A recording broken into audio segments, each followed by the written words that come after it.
चलिए very very big बाबू लोग, कैसे हैं आप लोग? जय माता दी, जय माता दी। पूरा भक्ति भाव रूम में चल रहा था। एक बार कल का लाइव रहेगा, कल लाइव आरती चलेगा, कल लाइव आरती चलेगा इस रूम में। माता जी का मंदिर है तो इसीलिए लेट हुआ, आरती का कार्यक्रम चल रहा था। तो चलिए माँ भगवती आप सबकी मुरादें पूरी करें, पूरे कौटिल्या परिवार को सुखमय दे, पूरे कौटिल्या परिवार के साथ साथ पूरे विश्व को सुख शांति समृद्धि दे, अपने भारतवर्ष को सुख शांति समृद्धि दे और जल्दी जल्दी इस वैश्विक महामारी से लोगों को निजात दिलाकर मुख्य धारा में लोगों को जीने के लिए प्रेरित करे। चलिए जय माता दी बाबू। तो कल हम लोग जो चर्चा किए थे, कल हमने कहा था मौर्य काल को एक बार रिवीजन करवा देंगे, शायद यही कहा था, और हमने रिवीजन करवा देने की बात कहा था। तो जल्दी से रिवीजन हो जाए। मौर्य काल का अंतिम जो अभिलेख था उसको रिवीजन कर लेते हैं। चलिए बाबू, अशोक के 14 शिलालेख को एक बार रिवीजन करते हैं। अशोक के 14 शिलालेख को रिवीजन करते हैं। श्वेता, लक्ष्मी, इंजीनियर मिथिलेश जी, एक दिन हम लोगों को स्टूडियो का दर्शन करा दीजिएगा। विकास कुमार, विक्की तू ट्रेन में बैठल रहा ना, तोरा स्टूडियो का दर्शन किया है तू। चलिए गुड्डू लाल जी, क्लास सोमवार से शनिवार तक कर दीजिएगा। इस शनिवार तक क्लास चलेगा, क्योंकि 2 दिन हो सकता है छुट्टी हो, उधर दशहरा की छुट्टी। रूबी जी, कब लाइव आरती होगी? कल शाम में 6 बजे से हम प्लान बना लेते हैं। 6 बजे से आरती का कार्यक्रम रखा जाएगा। सब लोग 6 बजे से कल 6:05 में, 6:05 शाम के 6:05 में ही क्लास लगा दिया जाएगा और लाइव आरती रहेगा। चलिए सर जी, जरूरी है हम लोगों को माता रानी का। चलिए बहुत अच्छी बात है। हाँ सर, सब साथ में लाइव आरती करेंगे। चलो बाबू, तो एक बार अशोक के 14 शिलालेख, अशोक के 14 शिलालेख। कल पंचमी है, पंचमी का लाइव आरती चलेगा। पंचमी का लाइव आरती, सब लोग आरती देखेंगे, आरती सुनेंगे और बहुत ही आनंददायक भक्ति भाव धारा में रहेंगे। भक्ति भी होना चाहिए। गोलू वैशाली बाबू, एक बार जल्दी से 14 का 14 मिनट भी नहीं लगेगा, हीमोग्लोबिन बनेगा। ध्यान से सुनिएगा, 14 को 14 मिनट नहीं लगाएंगे, लेकिन उससे पहले हीमोग्लोबिन बनना चाहिए। 14 में जितने भी 14 है हीमोग्लोबिन बनना चाहिए, तब जाकर मजा आएगा। अब देखो क्वेश्चन पूछेगा कि 14 शिलालेख में, ध्यान से सुनिएगा, अशोक के जो 14 शिलालेख है उसमें चर्चा करेंगे। पहले तो मौर्योत्तर और मौर्य की चर्चा होनी चाहिए।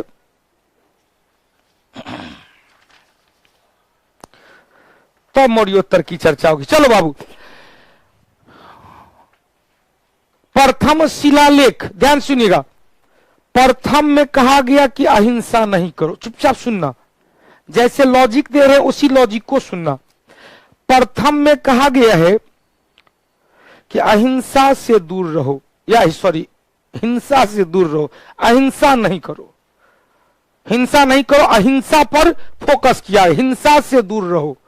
पहला में कहा मारपीट से दूर रहो, हिंसा से दूर रहो, मतलब अहिंसा का पाठ पढ़ाया गया। अहिंसा का पाठ पढ़ाया गया, हो गया। अहिंसा का पाठ पढ़ाया गया, याद हो गया। पहला में क्या, हिंसा से दूर रहो, मतलब अहिंसा पर फोकस दिया गया पहला में। अर्थात पशु बलि की निंदा, बलि प्रथा पर रोक लगाई गई, बलि प्रथा पर रोक लगाई गई। दूसरा में अशोक के द्वारा जो जन कल्याणकारी कार्य था उसकी चर्चा किया गया। अशोक के द्वारा जन कल्याणकारी कार्य था उसकी चर्चा किया गया, जिसमें कहा गया मनुष्य चिकित्सक और पशु चिकित्सक की मैंने व्यवस्था की है जन कल्याण के लिए। तो दूसरा में क्लियर। पहला में कहा गया हिंसा से दूर रहो, मतलब अहिंसा पर क्या करो, अहिंसा पर बल दिया। दूसरा में जन कल्याणकारी कार्य, मनुष्य चिकित्सक और पशु चिकित्सक की बात कहा गया। तीसरा में चलेंगे। तीसरा में कहा गया तीन पदाधिकारी की नियुक्ति। तीन पदाधिकारी की नियुक्ति की चर्चा किया गया है। राजुक, युक्तक और प्रादेशिक। अब देखो बाबू, राजुक, युक्तक और प्रादेशिक, या राजुक, युक्तक और प्रादेशिक, इस अभिलेख में धार्मिक नियम की भी बात कहा गया। तो पहला में क्या था? अहिंसा, दूसरा में जन कल्याण, तीन में तीन धार्मिक नियम, 3 में 3 और धार्मिक नियम। अब देखो 3 में 3 और धार्मिक नियम क्लियर हो गया। 3 में 3 कौन कौन? 3 राजुक, युक्तक, प्रादेशिक, राजुक, युक्तक, प्रादेशिक और धार्मिक नियम का भी उल्लेख किया गया। अब देखो 4 में कहा गया है कि मैंने युद्ध नीति को 4 बार कान पकड़ के उठा बैठा, कहा कि मैंने युद्ध नीति को त्याग दिया और धम्म नीति को अपना लिया। युद्ध नीति को त्याग दिया और धम्म नीति को अपना लिया। किसमें बाबू? 4 में। 5 में कहा गया है कि हमने क्या किया है कि अशोक ने अपने राज्याभिषेक के 13वें वर्ष में, अशोक ने अपने राज्याभिषेक के 13वें वर्ष में धम्म के प्रचार प्रसार के लिए एक नया पदाधिकारी धम्म महामात्र की नियुक्ति किया। तो क्वेश्चन 5 में क्या है?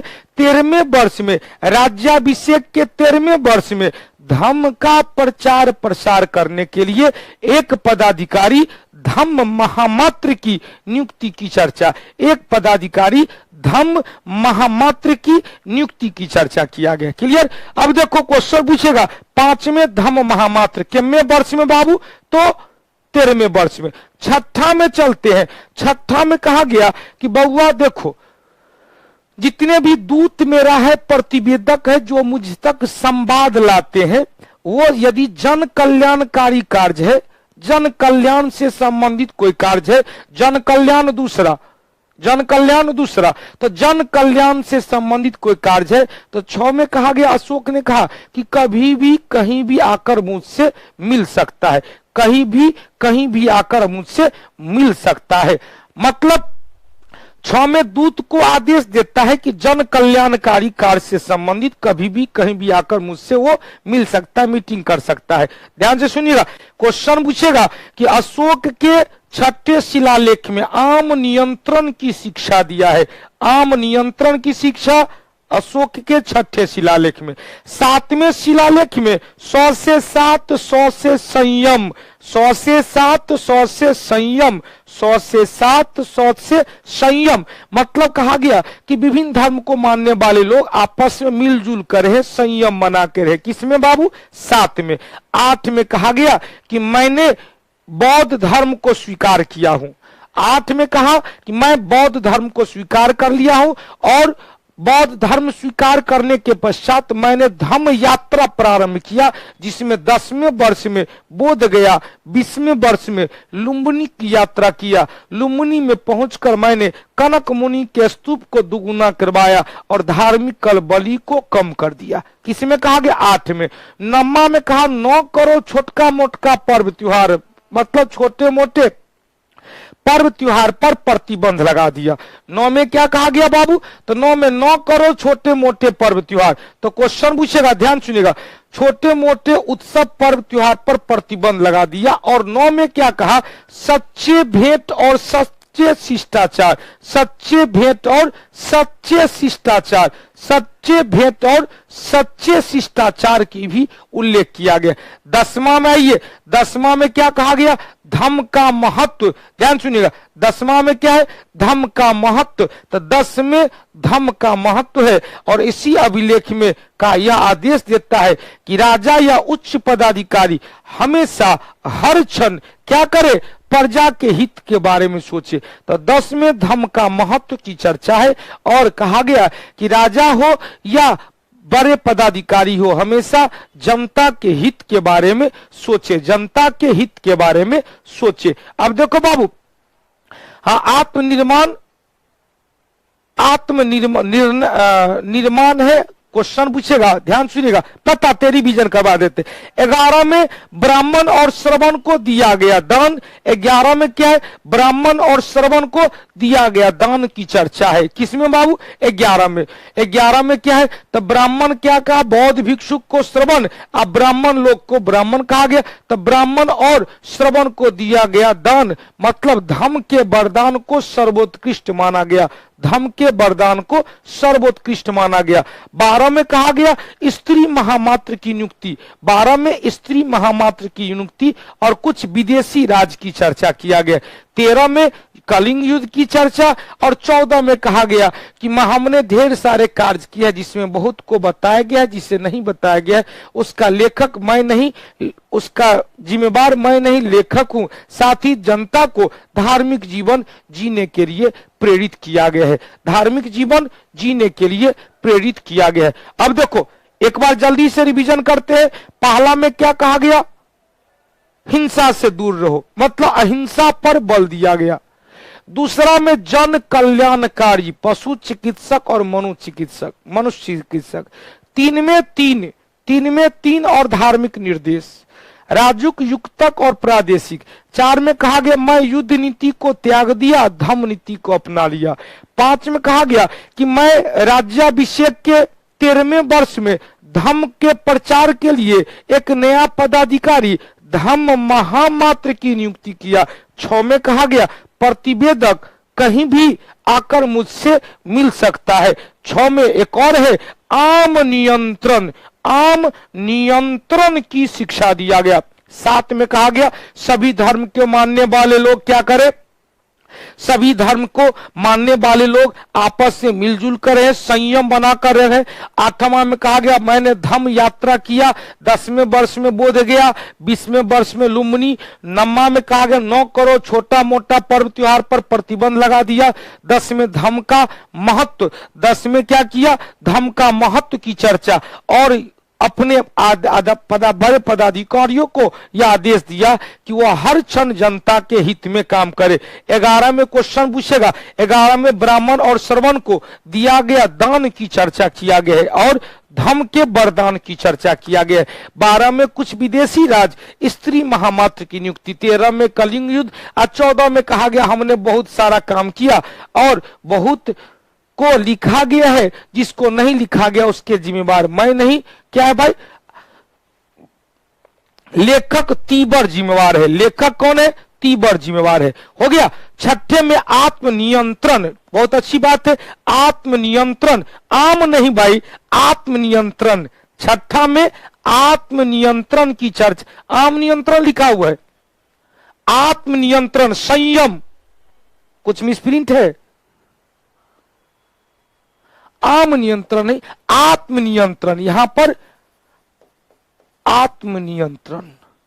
6ठा में क्या? आत्मनियंत्रण की शिक्षा दिया गया, मिसप्रिंट है। 6ठे में आत्मनियंत्रण हो गया। अब देखो बाबू ध्यान से सुनिएगा, आत्मनियंत्रण, आम नहीं आत्मनियंत्रण है, हो सकता है मिसप्रिंट था। आत्मनियंत्रण एक बार जल्दी से रिवीजन करते हैं, बड़ी मजेदार क्वेश्चन था। एक क्वेश्चन आएगा एकदम शॉर्टकट चलेंगे। पहला में अहिंसा, दूसरा में जन कल्याण, 3 में 3 पदाधिकारी, कौन कौन? राजुक, युक्तक और प्रादेशिक। राजुक, युक्तक और प्रादेशिक। और एक बात कहा गया इसी में धार्मिक नियम, धार्मिक नियम। 4 में कहा गया युद्ध नीति को त्याग कर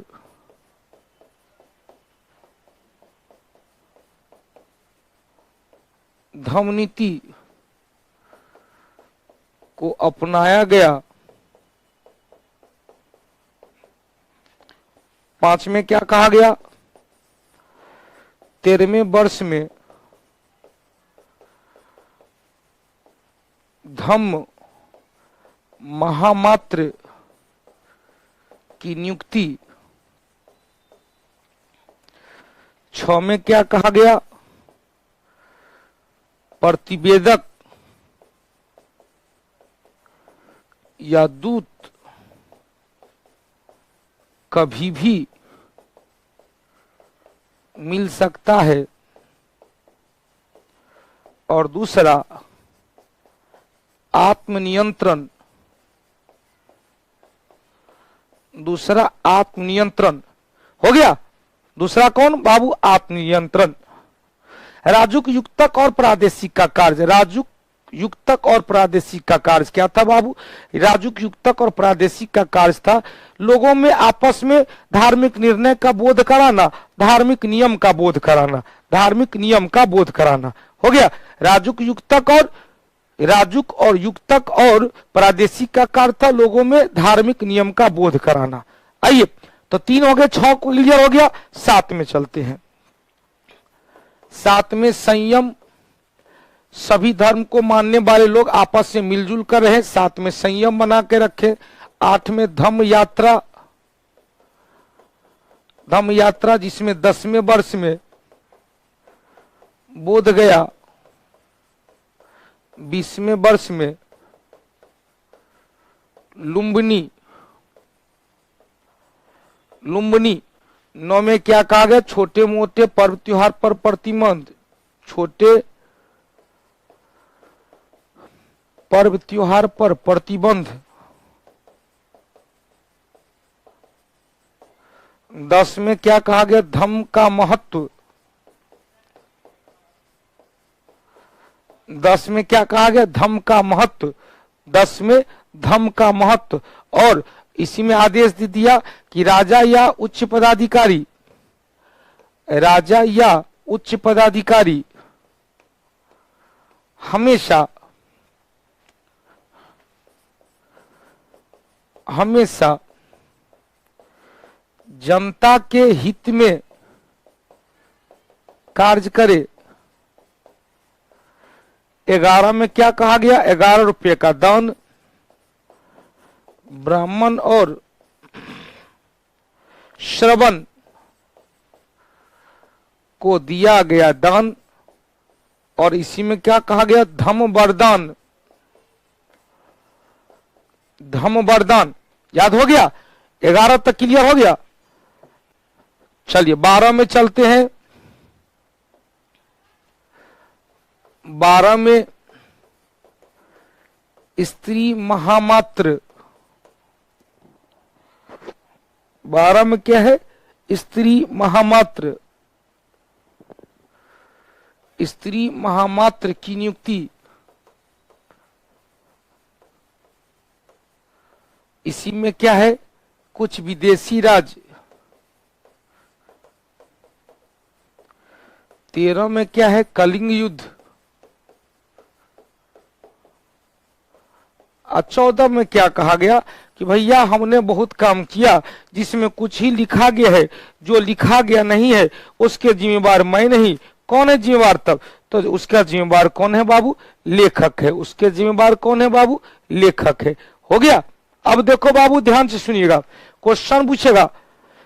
क्वेश्चन पड़ोसी राज्य की चर्चा 13 में नहीं बाबू, 12 में है। राकेश कुमार सिंह जी, पड़ोसी राज्य 12 में, पड़ोसी राज्य 12 में। एक बार देख लीजिएगा। हो गया? इतना चीज चले, आगे बढ़ा जाए, जल्दी से बोलेंगे।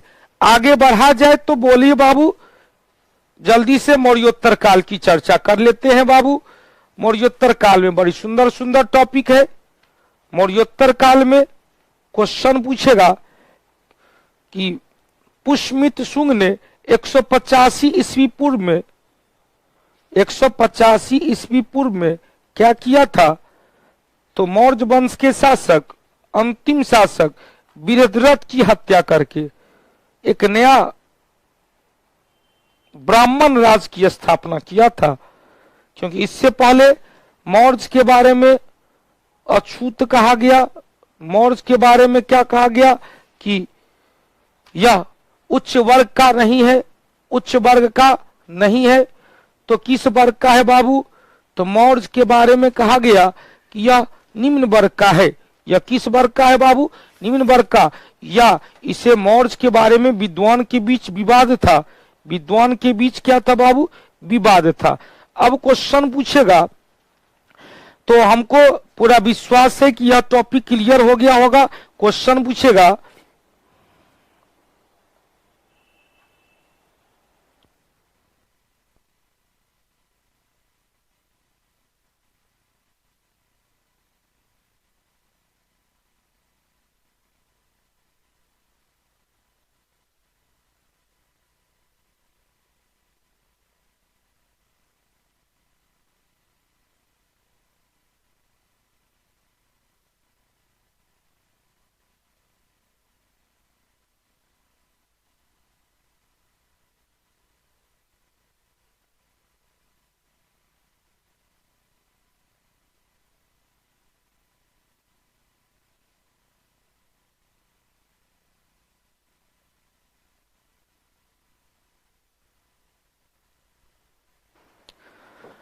चलिए अब क्वेश्चन पूछेगा, ध्यान से सुनिएगा। क्वेश्चन, बोधि गया का बोधि वृक्ष 5वें पीढ़ी का है, 5वें पीढ़ी का। महाबोधि वृक्ष कितने पीढ़ी का है? 5वें पीढ़ी का है। अब देखो क्वेश्चन, हम लोग आज का टॉपिक चर्चा करें, ध्यान सुनिएगा, आज का टॉपिक को चर्चा करें मौर्योत्तल काल। बड़ी सुंदर क्वेश्चन है। हमने कहा था, अब गुड्डू लाल जी क्वेश्चन पूछ रहे हैं लगातार, मौर्य काल में दरोगा के पद दक्षिण के 3 राज्य की चर्चा, दक्षिण के 3 राज्य की चर्चा, विकास कुमार जी। अब देखो पड़ोसी राज्य हो गया 12 में, पड़ोसी राज्य हो गया या पड़ोसी विदेशी राज्य हो गया 12 में। अब क्वेश्चन पूछेगा, ध्यान से सुनिएगा, एक टॉपिक, इस टॉपिक को एक बार बूस्टर दे दीजिएगा। चलिए, बोधि वृक्ष 5 में, बोधि वृक्ष 5 में, विदेशी राज्य 12 में, बोधि वृक्ष 5वें पीढ़ी का है। महाबोधि वृक्ष जो बोध गया में 5वें पीढ़ी का है। अब विदेशी राज्य की चर्चा किसमें बाबू? तो विदेशी राज्य की चर्चा 12वें शिलालेख में हो गया। विदेशी राज्य की चर्चा 12वें शिलालेख में। आइए हम लोग चर्चा करते हैं। क्वेश्चन पूछता है कि मौर्योत्तर काल की शुरुआत हमने चर्चा किया था हसीन मशुक सा, हसीन मशुक सा, हसीन मशुक सा, हर्यक वंश, शिशुनाग वंश, नंद वंश, मौर्य वंश, हर्यक वंश, शिशुनाग वंश, नंद वंश, मौर्य वंश, हसीन मशुक, सु से शुंग वंश, कौ से कर्ण वंश। तो शुंग वंश, ध्यान से सुनिएगा, शुंग वंश का शासन चलता है 185 ईस्वी पूर्व से 73 ईस्वी पूर्व तक। 185 दरोगा के पद को क्या कहा जाता था? दरोगा ए डाक चौकी, दरोगा। अब मौर्य काल की चर्चा करेंगे ना, अब मुगल काल की चर्चा कर रहे हैं। मुगल काल में दरोगा ए डाक चौकी, दरोगा ए डाक चौकी कहा जाता था। पुलिस कोतवाल कहा जाता था, अलाउद्दीन खिलजी के काल से ही स्टार्ट हुआ, हो गया, पुलिस कोतवाल कहा गया। और दरोगा को कहा गया दरोगा ए डाक चौकी, दरोगा के पद को क्या कहा जाता था? दरोगा ए डाक चौकी। आइए, तो इस वंश की स्थापना पुष्यमित्र शुंग के द्वारा किया गया। इन्होंने मौर्य वंश के अंतिम शासक बृहद्रथ की हत्या कर दिया 185 ईस्वी पूर्व में और इस वंश की स्थापना किया। क्वेश्चन आज ही हम लोग सुबह में चर्चा किए थे, इस वंश में कुल मिलाकर 10 शासक हुआ। 3 शासक का नाम याद रखना है। कौन कौन बाबू? तो पुष्यमित्र शुंग, 9वें शासक भागभद्र, 9वें शासक भागभद्र, 9वें शासक भागभद्र और 10वें शासक जो अंतिम शासक था। क्वेश्चन पूछेगा कि इस वंश के अंतिम शासक देवभूति थे, जिसकी हत्या वासुदेव ने कर दिया। तो 3 गो शासक याद रखिएगा, ध्यान सुनिएगा। इसमें पहला शासक याद रखिएगा पुष्यमित्र शुंग, पुष्यमित्र शुंग। 9वां शासक याद रखना है भागभद्र और 10वां शासक याद रखेंगे देवभूति। बस 3 क्वेश्चन, 10 शासक में 3 शासक को याद रखेंगे। भागभद्र को इसीलिए याद रखेंगे क्योंकि इनके काल में यूनानी यवन या राजदूत हेलियोडोरस आया था, यवन राजदूत हेलियोडोरस आया था। ध्यान से सुनिएगा।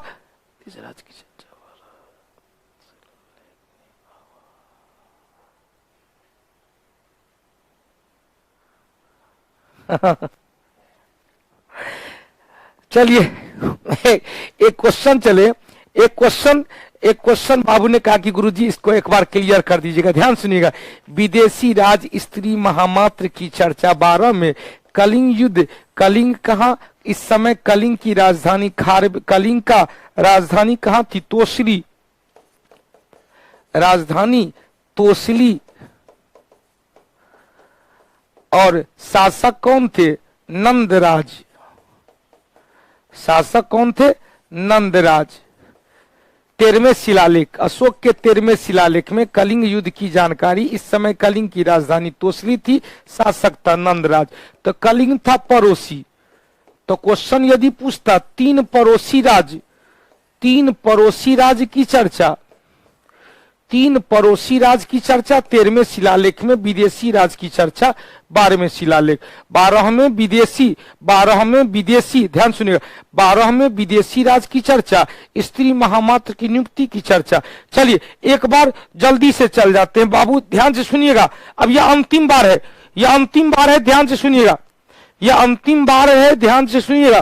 क्वेश्चन पूछेगा, पहला शिलालेख अहिंसा, ध्यान से सुनिएगा, पहला अहिंसा, दूसरा जन कल्याण, 3 में 3 और धार्मिक नियम, 4 में युद्ध नीति को त्याग कर धम्म नीति अपनाया, 5 में इस धम्म महामात्र की नियुक्ति, 6 में दूत को कहीं भी आकर मिलने की बात कहा गया, आत्म नियंत्रण की बात कहा गया, 7 में संयम, 8 में धम्म यात्रा, 10 में बोध गया, 20 में लुम्बिनी, 9 में नहीं करो छोटे मोटे पर्व त्योहार, 10 में धर्म का महत्व और हमेशा जनता और जनता के गुणगान के लिए जनता के हित में सोचने की बात कहा गया, राजा और उच्च पदाधिकारी को।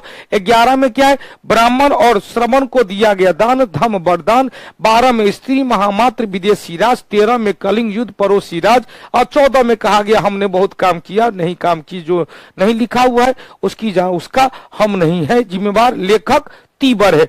अशोक के अभिलेख को किसने लिखा, तेबर के द्वारा लिखा गया। तेबर को ही तीबर कहते हैं, तेबर या तीबर कहते हैं, तेबर या तीबर कहते हैं। हो गया, चलिए ये तो अनुच्छेद 2 और 3 में हो गया, बहुत अच्छी बात है, बहुत अच्छा लगा। अब देखो इस वंश के बारे में जानकारी कहां से मिलती है, तो कालिदास की रचना अभिज्ञान शकुंतलम, विक्रमोर्वशीय, मालविकाग्निमित्र, कुमार संभवम, रघुवंशम, मेघदूतम और ऋतु संहार, जिसमें मालविकाग्नि मित्र से इस वंश के बारे में जानकारी मिलती है, मालविका और अग्निमित्र। उसके बाद पातंजलि की रचना महाभाष्य, जो पाणिनि की रचना अष्टाध्यायी पर लिखा गया एक टिप्पणी है, सारा का सारा ध्यान से सुनिएगा। इस वंश के बारे में जानकारी, पातंजलि की रचना महाभाष्य, यह महाभाष्य क्या है, महाभाष्य पाणिनि की रचना अष्टाध्यायी पर लिखा गया टिप्पणी है। पातंजलि को कहा जाता है या पातंजलि के महाभाष्य को कहा जाता है मौर्योत्तर काल का दर्पण। ध्यान से सुनिएगा, बड़ी सुंदर क्वेश्चन है। मौर्योत्तर काल का दर्पण किस पुस्तक को कहा जाता है, तो मौर्योत्तर काल का दर्पण पातंजलि की रचना महाभाष्य को कहा जाता है, पातंजलि की रचना महाभाष्य को कहा जाता है। कालिदास की रचना किससे बाबू, मालविकाग्निमित्र, और गार्गी नामक विद्वान की रचना गार्गी संहिता। गार्गी क्या थी, एक विदूषिका थी, एक महिला विद्वान थी। इसके अतिरिक्त जिनसेन ने आदि पुराण की भी रचना किया था और जिनसेन ने हरिवंश की भी रचना किया था, तो हरिवंश से भी इससे बारे में जानकारी मिलती है। अब देखो बाबू ध्यान से सुनिएगा, धनदेव का अयोध्या अभिलेख में जानकारी मिलता है कि पुष्यमित्र शुंग के काल में 2 बार यमन आक्रमणकारी आया था, यमन आक्रमण हुआ था। पहले आक्रमण का नेतृत्व डेमेट्रियस और दूसरे आक्रमण का नेतृत्व मिनांडर, और दोनों आक्रमण को विफल कर दिया पुष्यमित्र शुंग। इस अवसर पर उन्होंने अयोध्या में 2 अश्वमेध यज्ञ करवाया था। इसकी जानकारी धनदेव का अयोध्या अभिलेख से मिलता है। इसके अतिरिक्त 9वें वंश के 9वें शासक भागभद्र के काल में यवन राजदूत हेलियोडोरस आया था। हेलियोडोरस का मध्य प्रदेश के विदिशा में जो गरुड़ ध्वज अभिलेख मिला है, उससे भी इस वंश के बारे में जानकारी मिलती है। हमने कहा था हेलियोडोरस का विदिशा अभिलेख, ध्यान सुनिएगा, हेलियोडोरस का विदिशा में गरुड़ ध्वज अभिलेख। हेलियोडोरस पहला विदेशी था जिन्होंने भागवत धर्म को अपनाया था, जिन्होंने भारतीय भागवत धर्म से प्रेरित होकर भागवत धर्म अपना लिया था। ध्यान से सुनिएगा। अब देखो धनदेव का अयोध्या अभिलेख, धनदेव का अयोध्या अभिलेख। अब देखो बाबू, धनदेव का अयोध्या अभिलेख एवं हेलियोडोरस का विदिशा स्थित, मध्य प्रदेश के विदिशा स्थित गरुड़ ध्वज अभिलेख, गरुड़ ध्वज अभिलेख से इस वंश के बारे में जानकारी मिलती है। इस वंश में कुल मिलाकर कितने शासक, 10 शासक। पहला शासक पुष्यमित्र शुंग, 9वां शासक भागभद्र, 10वां शासक, 10वां एवं अंतिम शासक देवभूति था। अब क्वेश्चन पूछेगा, 9वें शासक भागभद्र के काल में यवन या यूनानी राजदूत हेलियोडोरस आया था। अब देखो हमने कहा था पुष्यमित्र शुंग के काल में अपनी राजधानी पाटलिपुत्र को ही बनाया। इनके काल में 2 युद्ध लड़ा गया, पहला विदर्भ का युद्ध और दूसरा यवन आक्रमणकारी के विरुद्ध। अब देखो विदर्भ का युद्ध में क्या वो विदर्भ महाराष्ट्र का क्षेत्र था, विदर्भ कहां का क्षेत्र था, महाराष्ट्र का क्षेत्र था। तो महाराष्ट्र के क्षेत्र में ध्यान सुनिएगा, महाराष्ट्र के क्षेत्र में क्या हुआ, उत्तराधिकारी का संघर्ष चल रहा था। इसका लाभ उठाने के लिए इन्होंने अपने भतीजे अग्निमित्र को, अग्निमित्र के नेतृत्व में एक सैन्य टुकड़ी को भेजा जीतने के लिए। विदर्भ जीतकर वहां की राजकुमारी कहा जाता है मालविका, मालविका से क्या हुआ, प्रेम हो गया और लौटकर जब आए तो फिर से मालविका से मिलने नहीं गए। इसकी जानकारी मालविकाग्नि मित्र, मालविकाग्नि मित्र से मिलता है। देखो बाबू, विदर्भ भेजा गया जिसमें उनकी विजय हुई। कालिदास की रचना मालविकाग्नि मित्र से इसकी जानकारी मिलती है। पुष्यमित्र शुंग के काल में दो बार यवन आक्रमण हुआ। यवन आक्रमण में ध्यान से सुनिएगा, यवन आक्रमण में पहला आक्रमण डेमेट्रियस के नेतृत्व में और दूसरा आक्रमण मिनांडर या मिलिंद के नेतृत्व में। अब देखो दोनों आक्रमण में क्या हुआ, तो पुष्यमित्र शुंग की जीत हुई। इस जीत के अवसर पर उन्होंने अयोध्या में दो बार अश्वमेध यज्ञ करवाया था, जिसकी जानकारी धन्यदेव का अयोध्या अभिलेख से मिलता है। अब देखो बाबू, इन्होंने भी अपनी राजधानी, ध्यान सुनिएगा, बाद में पुष्यमित्र शुंग इन्होंने दो अश्वमेध यज्ञ करवाया और अपनी राजधानी पाटलिपुत्र से स्थानांतरित करके विदिशा को बनाया। प्रारंभ में राजधानी कहां थी बाबू, तो प्रारंभ में राजधानी पाटलिपुत्र थी, बाद में विदिशा को भी बनवाया। पुष्यमित्र शुंग के को बौद्ध धर्म का विरोधी माना गया, कहा जाता है बौद्ध धर्म का विरोधी था। लेकिन इनके काल में कई बौद्ध विहार का भी निर्माण करवाया गया, जिसमें सबसे महत्वपूर्ण था कि अशोक के द्वारा जो मध्य प्रदेश के सांची में था और भरहुत का स्तूप, इसका आकार को दोगुना करवाया। तो यदि ऐसा रहता तो पुष्यमित्र शुंग को बौद्ध विरोधी माना ही नहीं जाता। विद्वानों के कमेंट किया कि यह बौद्ध विरोधी था, क्योंकि बौद्ध धर्म का इसके काल में विकास रुक गया था। ध्यान सुनिएगा, वर्तमान में सांची के स्तूप जो स्वरूप है वह पुष्यमित्र शुंग के काल का ही देन है। अब देखो बाबू, इतना जो हमने चर्चा किया सब के बारे में एक बार फिर से सुनते हैं, तब आगे बढ़ेंगे। हमने कहा, ध्यान से सुनिएगा, हमने कहा शुंग वंश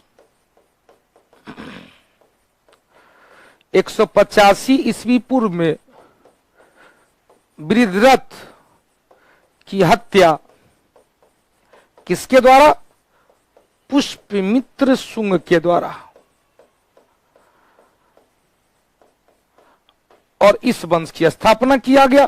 कुल 10 शासक हुए। पहला हो गए पुष्यमित्र शुंग, 9वां हो गए भागभद्र और 10वां एवं अंतिम देवभूति। ध्यान से सुनते रहिएगा। अब देखो जानकारी कहां से मिलता है, तो पातंजलि की रचना कौन सा है, महाभाष्य है, जिसे मौर्योत्तर काल का क्या कहते हैं, दर्पण कहा जाता है। मौर्योत्तर काल का क्या कहते हैं, दर्पण कहा जाता है। यह जो किताब है यह क्या है बाबू, पाणिनि की रचना, अष्टाध्यायी पर लिखा गया क्या था बाबू, लिखा गया टिप्पणी, कमेंट है। हो गया पाणिनि की रचना। अब देखो बाबू, हाँ वही बताते हैं। इतना क्लियर हो गया, इतना क्लियर हो गया। अब देखो क्वेश्चन पूछेगा, ध्यान से सुनिएगा। क्वेश्चन पूछेगा और जानकारी, गार्गी की रचना, गार्गी की रचना, गार्गी संहिता, और जानकारी कालिदास, जिसे भारत का शेक्सपियर कहा गया, कालिदास की रचना मालविकाग्नि मित्र, और जानकारी किससे मिला, तो धन्यदेव का अयोध्या अभिलेख, और किससे मिला, हेलियोडोरस का गरुड़ ध्वज अभिलेख, जो मध्य प्रदेश के विदिशा में। हो गया। अब देखो बाबू ध्यान से सुनिएगा, राजा बाबू रणवीर सिंह जी, विकास कुमार बिक्की जी, का इंफॉर्मेशन है कि बीपीएससी पीटी के लिए जो फॉर्म आया है उसका डेट एक्सटेंड कर दिया गया, 28 तक बढ़ा दिया गया है। चलो बहुत अच्छी बात। अब देखते जाओ ना कहां तक जाता है भैया। अभी इलेक्शन है, अभी इस सब के चक्कर में लोग नहीं है, अभी सब अपना अपना वोट बैंक के लिए दौड़ रहा है इधर से उधर। सब कोरोना महामारी खत्म हो गया, मतलब कोचिंग संस्थान में कोरोना है, स्कूल कॉलेज में कोरोना है, लेकिन जाइएगा तो नेताजी के स्टेज पर, नेताजी के आसपास सब कोरोना एकदम सैनिटाइज है, पूरा का पूरा आसपास का वातावरण ही सैनिटाइज हो जाता है। चाहे जो नेता आवे, कोई भी दल का नेता आवे, सब नेता ऐसा है। अब देखो बाबू ध्यान से सुनिएगा, यह सब किताब में लिखा हुआ है, अतः इसको लिखने की आवश्यकता नहीं है, यह सब किताब में लिखा हुआ है। या बस एक बार रिकॉल करा रहे हैं धर्मेंद्र बाबू, इस सब को क्या है रिकॉल करा रहे हैं, इसको लिखने की आवश्यकता नहीं, सब आपके बुक में लिखा हुआ है। आप भी रिवीजन करना तो ऐसे ही छोटा छोटा करके रिकॉल कराना। अब देखो बाबू, हमने कहा कि धनदेव का अयोध्या अभिलेख पुष्मित सुंग के बारे में जानकारी मिलता है कि उन्होंने 2 अश्वमेध यज्ञ कराया था। हेलियोडोरस का गरुड़ ध्वज अभिलेख से मिलता है कि भागवत धर्म को अपना लिया था। अब देखो पुष्मित सुंग ने प्रारंभिक राजधानी पाटलिपुत्र को ही बनाया, बाद में उन्होंने कहा ले गया, विदिशा ले गया। पुष्मित सुंग के काल में 2 युद्ध हुआ, एगो विदर्भ का युद्ध हुआ और एक कहां का, एक यमन आक्रमणकारी के विरुद्ध युद्ध हुआ। विदर्भ में उत्तराधिकारी का संघर्ष चल रहा था, अपना भतीजा अग्निमित्र के नेतृत्व में सेना भेज दिया और विदर्भ को जीतकर मगध का हिस्सा अपने राज्य में मिला लिया। उस समय वहां की राजकुमारी मालविका थी, अग्निमित्र और मालविका में हो गया 2 दूनी 4, 4 दूनी 8 हो गया, प्रेम प्रसंग हो गया। बड़ी देर तक अग्निमित्र वहीं रुक गया। पुष्मित सुंग ने भेजा कि अभी तक कोई इंफॉर्मेशन नहीं आया, जीता कि हारा कुछ भी इंफॉर्मेशन नहीं। वो दूत को भेजा तो देखा कि वो तो युद्ध कहिया ना जीता, वो तो दूसरे दुनिया में है व्यस्त। तो कहा कि भैया चाचा जी बुला रहे हैं, चलिए इंफॉर्मेशन देने के लिए। तो मालविका को उन्होंने कहा कि ठहर, हम आते हैं। चाचा जी के को मना के एक के बार बैंड बाजा बाराती के साथ आएंगे और दुल्हन को ले जाएंगे।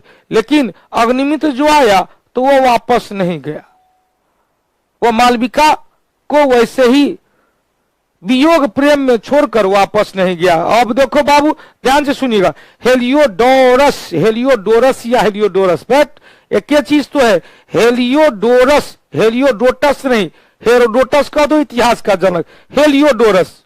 अब क्वेश्चन पूछेगा हेलियोडोरस का गरुड़ ध्वज अभिलेख, धनदेव यहां पर क्लियर हो गया, विदर्भ युद्ध हो गया। दूसरा इनके काल में 2 युद्ध हुआ। कौन कौन युद्ध हुआ भाई? तो विदर्भ वाला क्लियर। और 2 बार यमन आक्रमण हुआ। पहला डेमेट्रियस, और दिमाग पर जोड़ देंगे, डेमेट्रियस पहला इंडो ग्रीक शासक था जिसने भारत में स्वर्ण सिक्का जारी किया, जिसे ड्रम कहा गया, जिस पर खरोष्टी लिपि में लेख लिखा हुआ था, अतः उसे लेख युक्त सिक्का कहा गया। क्वेश्चन पूछेगा, अब देखो ब्राह्मण साम्राज्य और शुंग वंश दोनों एक ही वंश है। ब्राह्मण साम्राज्य में एक वंश है शुंग वंश, दूसरा वंश है कनु वंश। उसके बाद धीरे धीरे ब्राह्मण साम्राज्य स्टार्ट हो गया। सातवाहन वंश को भी ब्राह्मण वंश के अंतर्गत शामिल किया जाता है। अब इतना क्लियर हो गया, एक बार जल्दी से चलते हैं। हमने कहा यहां से एक बार चले, डेमेट्रियस पराजित कर दिया, मिनांडर मिलिंद पराजित हो गया। इस दोनों आक्रमण में पुष्मित सिंह की जीत हुई और उन्होंने 2 बार अश्वमेध यज्ञ कराया, जिसकी जानकारी धनदेव का अयोध्या अभिलेख से मिलता है। अब देखो बाबू ध्यान से सुनिएगा, क्वेश्चन पूछेगा, पुष्मित सिंह को बौद्ध धर्म का विरोधी माना गया, बौद्ध धर्म का विरोधी माना गया। तो बौद्ध धर्म का विरोधी क्यों माना गया? ध्यान से सुनिएगा, इसे बौद्ध धर्म का विरोधी क्यों माना गया? तो बौद्ध धर्म का विरोधी इसलिए माना गया क्योंकि इनके काल में कहा जाता है,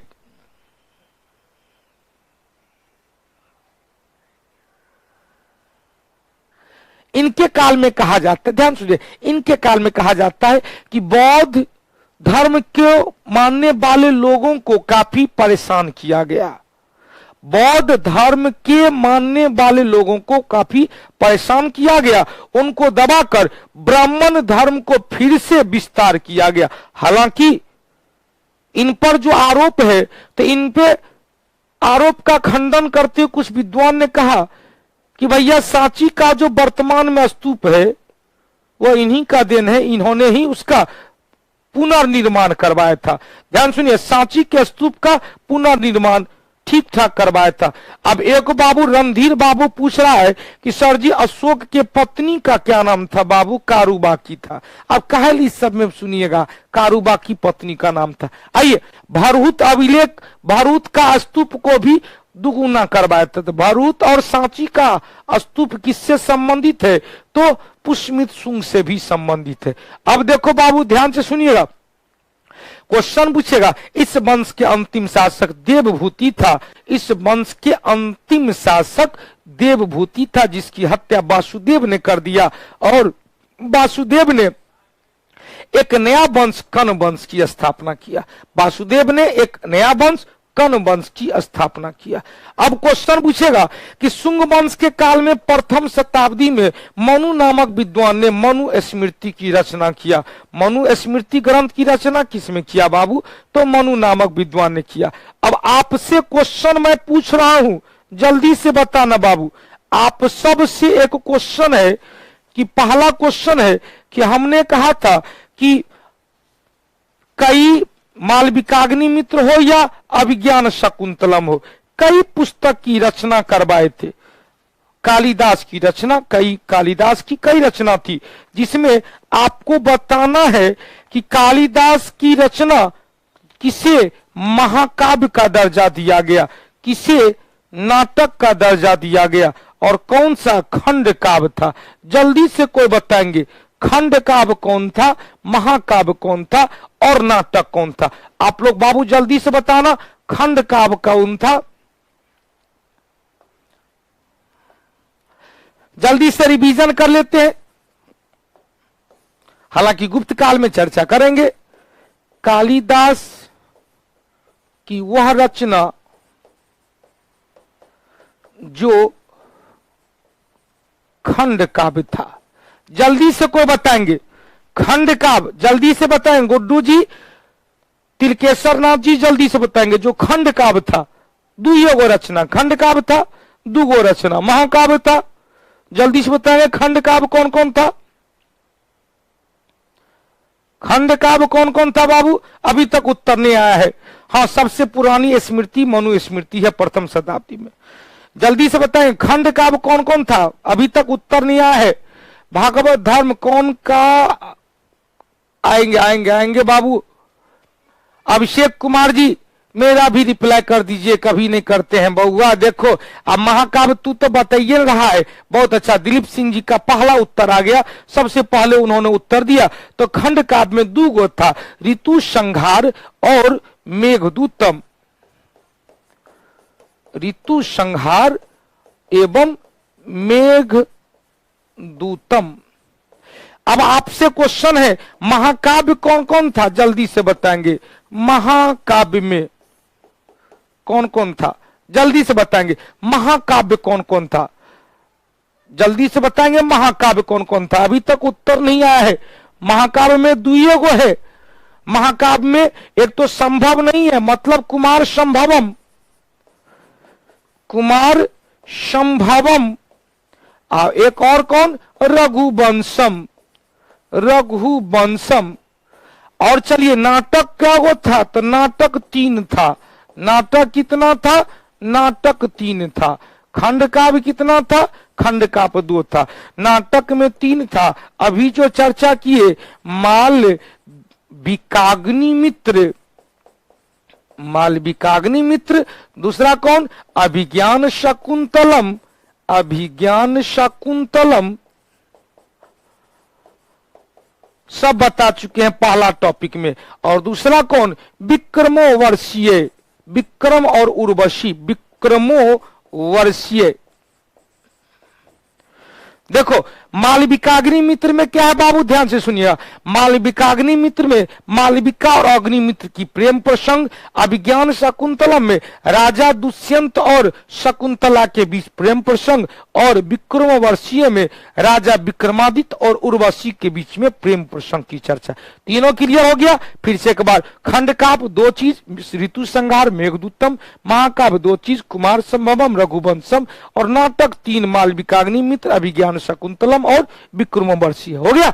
अब देखो बाबू ध्यान से सुनना, लिखा हुआ है सबसे प्राचीनतम यदि स्मृति आएगा तो मनुस्मृति रचना किया गया शुंग काल में, जिसमें सामाजिक नियम कानून की चर्चा है, भारतीय सामाजिक जीवन के बारे में चर्चा है। शुंग वंश के काल में अर्थव्यवस्था, जातक ग्रंथ, अब देखो जातक ग्रंथ बौद्ध साहित्य से है, जातक ग्रंथ महात्मा बुद्ध के पूर्व जन्म के 200 कहानी, और मिलिंद पनो यह भी क्या था, एक बौद्ध ग्रंथ था जिसमें मिलिंद एवं बौद्ध भिक्षुक नागसेन के बीच जो वार्तालाप हुआ था उसकी चर्चा है। इस पुस्तक से जातक ग्रंथ में कहा गया कि इस काल में 18 प्रकार के व्यापारी वर्ग विकसित थे। शुंग वंश के काल में सर्वाधिक विकास संस्कृत भाषा का हुआ। शुंग वंश के काल में सर्वाधिक विकास संस्कृत भाषा का हुआ। हो गया, सर्वाधिक विकास किस भाषा का, संस्कृत भाषा का हुआ। अब चलो कल कर्ण वंश की चर्चा है, तो कर्ण वंश 73 बीसी से 30 बीसी तक, 73 से लेकर 30 बीसी तक, मतलब 73 ईस्वी पूर्व से 30 ईस्वी पूर्व तक इसके संस्थापक कौन थे, वासुदेव थे। चारों को शासक हुए, कोई विशेषता नहीं। वासुदेव और सुशर्मा को याद रखेंगे, वासुदेव और सुशर्मा को याद रखेंगे। अंतिम शासक सुशर्मा, पहला शासक वासुदेव, अंतिम शासक सुशर्मा। इस सुशर्मा की हत्या सिमुक ने कर दिया और सिमुक के द्वारा एक नया वंश सातवाहन वंश की स्थापना किया गया। किस वंश का, सातवाहन वंश की स्थापना कर दिया गया। अब चलो बाबू दो तीन को और देखना है। जैसे इसमें देखो बाबू ध्यान से सुनना, इसमें अब देखना है खारवेल वंश जिसे चेदी वंश कहा गया।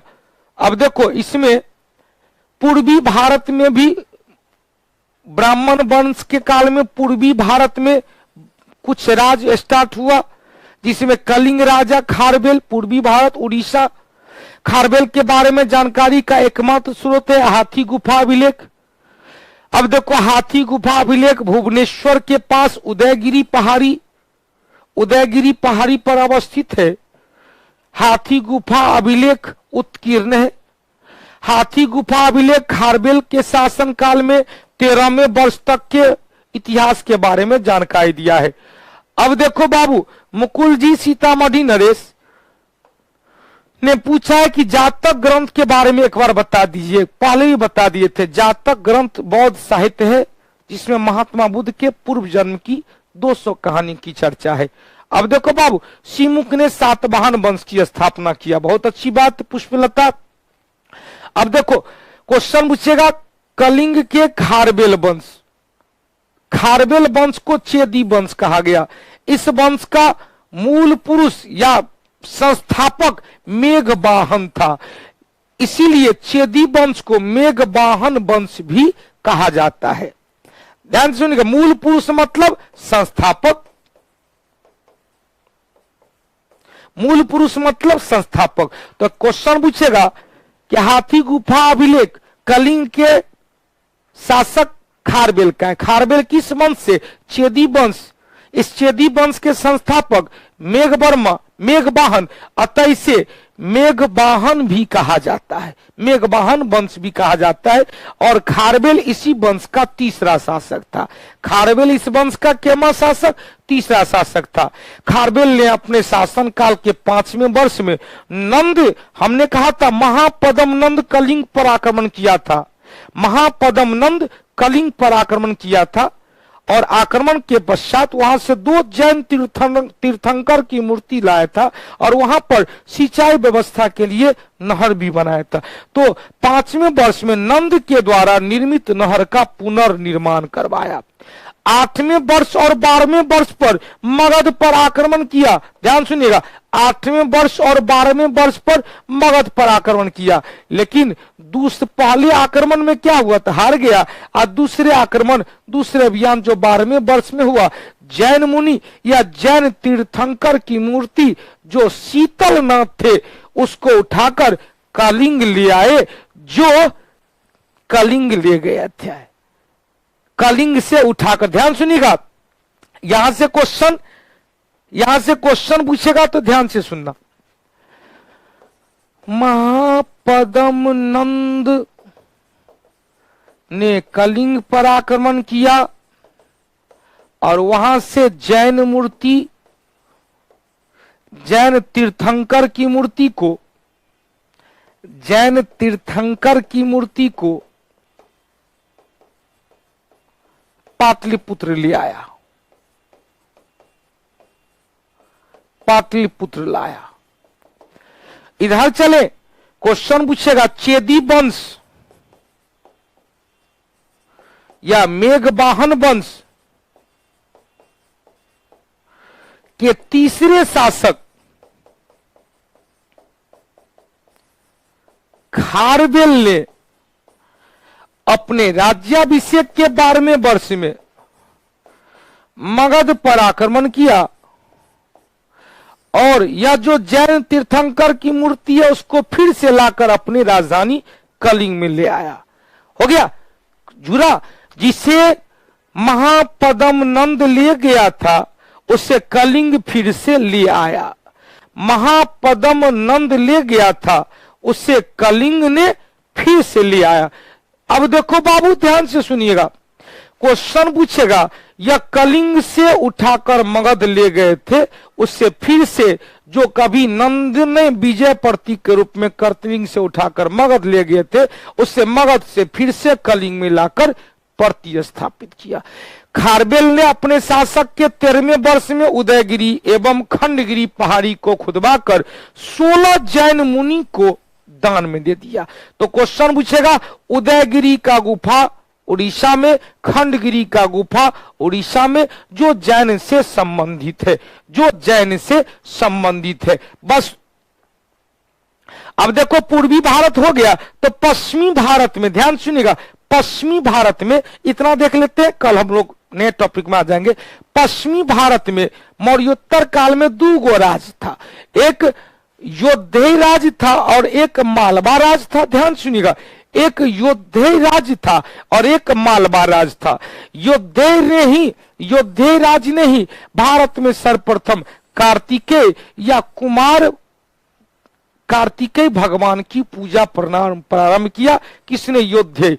रुद्रदामन का जूनागढ़ अभिलेख से पता चलता है कि योद्धेय को पराजित किया था। रुद्रदामन ने योद्धेय को पराजित किया, लेकिन उसकी वीरता से प्रभावित होकर उसे वीर जाति कहा। तो एक लाइन कहेंगे, पूर्वी भारत में कलिंग थे, खारवेल, चेदी वंश। पश्चिमी भारत में 2 वंश, एक योद्धेय और एक मालवा। योद्धेय ने कार्तिक भगवान की पूजा प्रारंभ की, योद्धेय पर आक्रमण किया था कलिंग नरेश शुंग वंश के शासक रुद्रदामन प्रथम, जो पराजित तो हुआ, लेकिन उसे वीरता से प्रसन्न होकर वीर जाति कहा।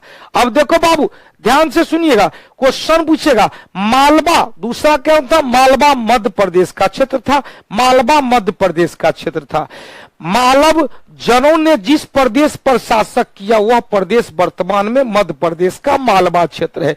अब मालवा के शासक था, ध्यान सुनिएगा, मालवा के शासक विक्रमादित्य। कहा जाता है इस विक्रमादित्य ने शकों को पराजित किया, जिस विजय की स्मारक के रूप में एक नया कैलेंडर जारी किया जिसे विक्रम संवत कहा गया। हम लोग के मूल संविधान में इसी विक्रम संवत की चर्चा किया है। विक्रम संवत, ध्यान सुनिए, विक्रम संवत को 2 और नामों से जाना जाता है, मालव संवत एवं कृत संवत। ध्यान सुनिएगा, विक्रम संवत को मालव संवत एवं कृत संवत भी कहा जाता है। क्वेश्चन पूछेगा, विक्रम संवत की शुरुआत 57 ईस्वी पूर्व में किसके द्वारा? विक्रमादित्य के द्वारा। किसे पराजित करने के अवसर पर? शकों को पराजित करने के अवसर पर। अब देखो, इस घटना के पश्चात विक्रमादित्य एक प्रतिष्ठाजनक उपाधि हो गई। जो भी बड़े राजा, बड़े बड़े पराक्रम करता था, उसका उपाधि मिल जाता था विक्रमादित्य। उसका उपाधि क्या मिलता था? विक्रमादित्य की उपाधि। चंद्रगुप्त विक्रमादित्य का भी नाम इसमें है। चंद्रगुप्त विक्रमादित्य ने शकों को पराजित करके विक्रमादित्य की उपाधि धारण किया। क्लियर? अब विक्रमादित्य की उपाधि धारण करने वाला अंतिम हिंदू शासक हेमू था। हेमू याद आया? हेमू पानीपत का दूसरा युद्ध, जिसमें अकबर और हेमू के बीच युद्ध हुआ था। तो यहां तक कल का जो टॉपिक रहेगा, क्योंकि इसको हम लोग को जानकारी लेना था, कल का मेन टॉपिक रहेगा मौर्योत्तर काल में विदेशी आक्रमण। मौर्योत्तर काल में विदेशी आक्रमण, ISPK, इस टॉपिक को कल ही हम लोग देख लेंगे। दीपक जी, अब जिनसेन की मूर्ति, विकास जी इसके चक्कर में न पड़े जो आप कभी कंफ्यूज करेंगे। जैन मुनि या जैन तीर्थंकर की मूर्ति को उठाकर लेके आए, हो गया 58 ईस्वी ना होगा, 57 ईस्वी पूर्व में। एक क्वेश्चन बड़ी फंसाते हैं आप लोग और खुद भी फंसते हैं। क्वेश्चन पूछेगा विक्रम संवत 57 ईस्वी पूर्व और शक संवत 78 ईस्वी में। कल चर्चा करेंगे। शक संवत कनिष्क के द्वारा प्रारंभ किया, दोनों के बीच में 135 वर्ष का अंतर है। हो गया? तो कल 6:05 में लाइव आरती रहेगा, 6:05 में लाइव आरती चलेगा पंचमी के अवसर पर, और फिर 6:25 से आप लोगों का क्लास चलेगा। क्लियर? तो फिर मिलते हैं टेस्ट डिस्कशन 8 बजे से। तब तक के लिए धन्यवाद।